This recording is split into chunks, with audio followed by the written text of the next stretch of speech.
Hello. I feel like it's time for a little life update.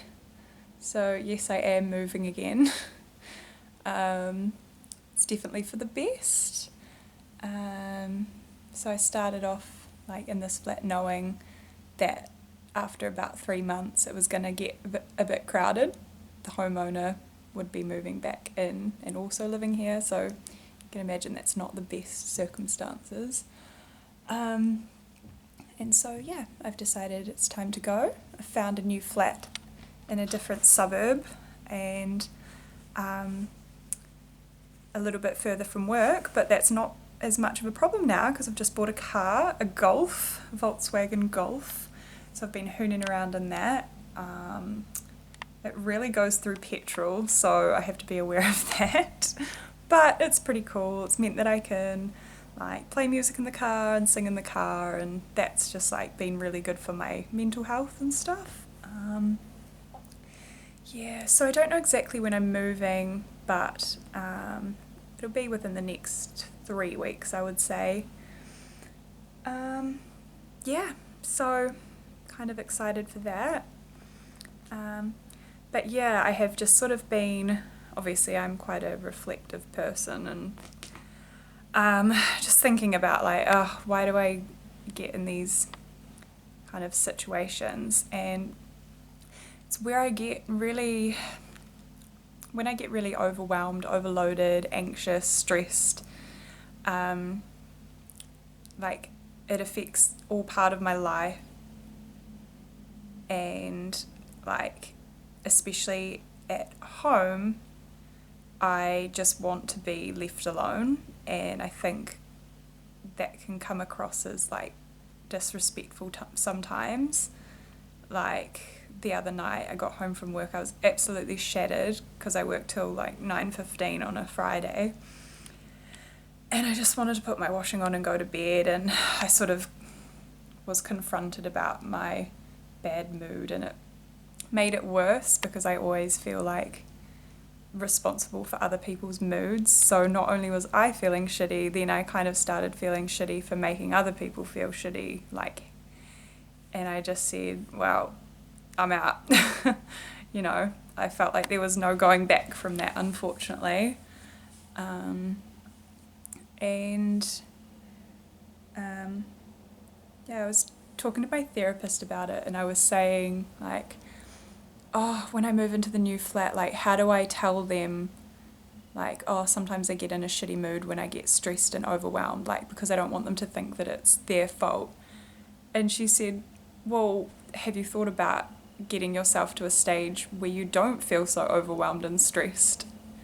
And I was like, oh yeah, that would be nice, wouldn't it? Like, so I don't feel like I have to apologize for myself or stay out of the way if I'm in a shitty mood. Like, I can find ways that I can work through those stressful moments and not like shut myself off and like just want to be alone, and yeah, because that's not healthy, and I'm trying to break that pattern.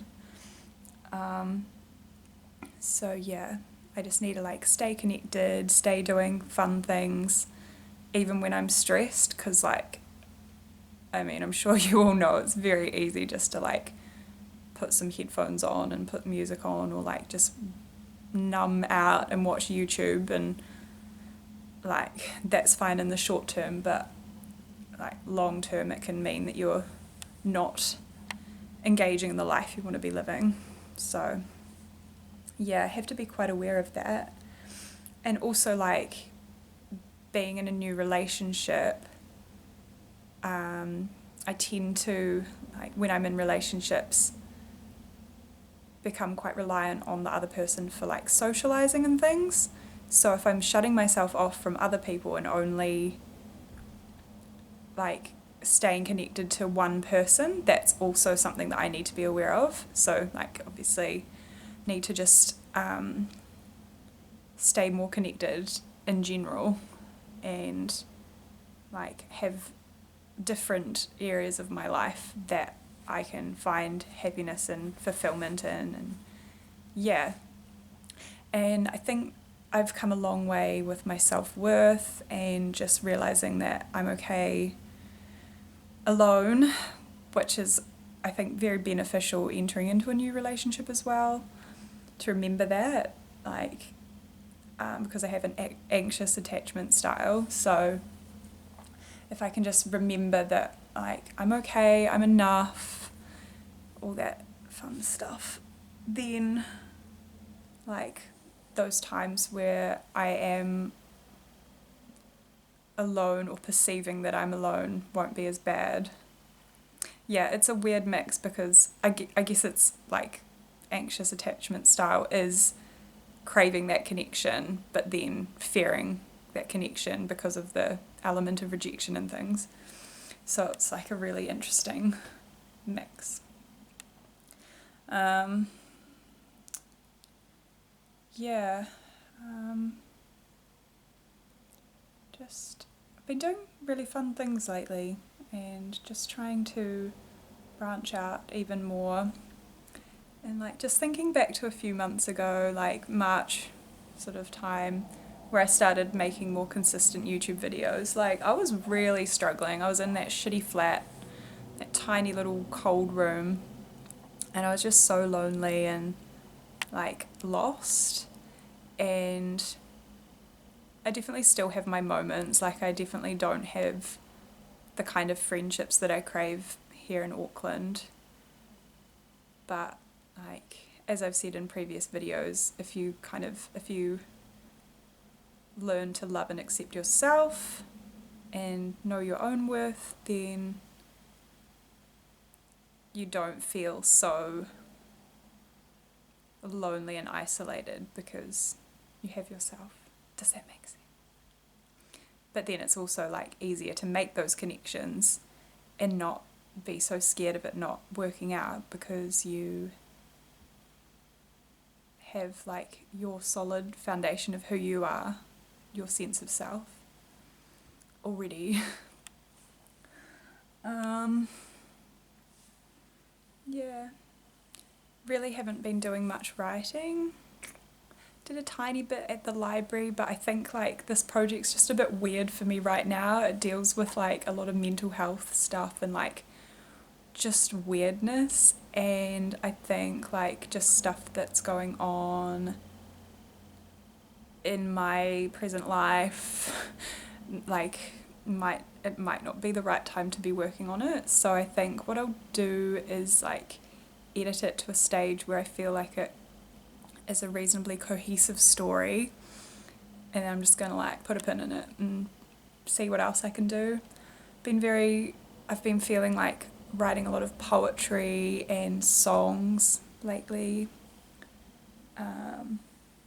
Yeah, writing is just such a help for me in processing my thoughts. Like if there's a lot of complicated thoughts going on, just write them down. Sometimes it's just like, what do you call it, like a brain dump, but then other times it's more poetic and pretty, and yeah. So that's been really good. What else? Yeah, playing piano, did I say that? Lots of songs, lots of piano songs. I don't know if I'd been to Christchurch the last time I made a video. Well, I went to Christchurch for a week and overall it went pretty well. Did get frustrated with my parents at moments, especially my dad. He just, yeah, he has his things going on. Like he's very set in his ways and sometimes doesn't listen the best, but I think knowing what I do about my parents and trying to have radical acceptance of who they are and the way that they contributed to my mental health and my own self-worth, like trying to do those things really helped, because in those moments where I was getting like really stressed and triggered and anxious about them and like that sort of thing, I was just able to step back a bit and like take a breather, because like Dad and I went on a road trip, so we're in the car together for quite a few hours, and there were moments where I was like, I'm gonna lose it, I'm like, oh my god. But I just like took a breather, put my headphones on, and just took a moment, and I think that really helped. And like it just sort of let it blow over, and like the issues didn't turn into huge things because I just gave myself a moment, and then after that moment I was like, oh, it doesn't matter, like just let it go. So that's a lot of growth, I think. Good job, Anna. And yeah, I think that will help me going into Christmas retail as well. I'm quite nervous about that because obviously that's very high stress, and I can't just put my hoodie on and disappear when I get anxious. But I was trying to think like what I can say and do when I get anxious at work or like stressed out, because sometimes customers say like, oh, you're in a bad mood today, and like obviously that's very triggering, and sometimes I just don't say anything back, and that gets me in more trouble even though I'm trying not to like be rude. But if I just say like, oh, I'm sorry, I'm having a really stressful day, then, or maybe not even saying sorry, because, you know, I don't feel like I should have to apologize for my mood unless I'm actually being rude, you know? Like, you can be in a bad mood but like not be rude. So I could just say like, oh look, we're having a really busy day here. Like, as you can see, there's a lot going on, and maybe that will just help them to understand that we're people as well, and like just because we're standing there serving them behind a counter doesn't mean we don't have our own shit going on, you know, we're not robots. So yeah, anyway, I think that'll do for this update. Yeah, stay tuned, next video might be in my new flat, who knows. Bye.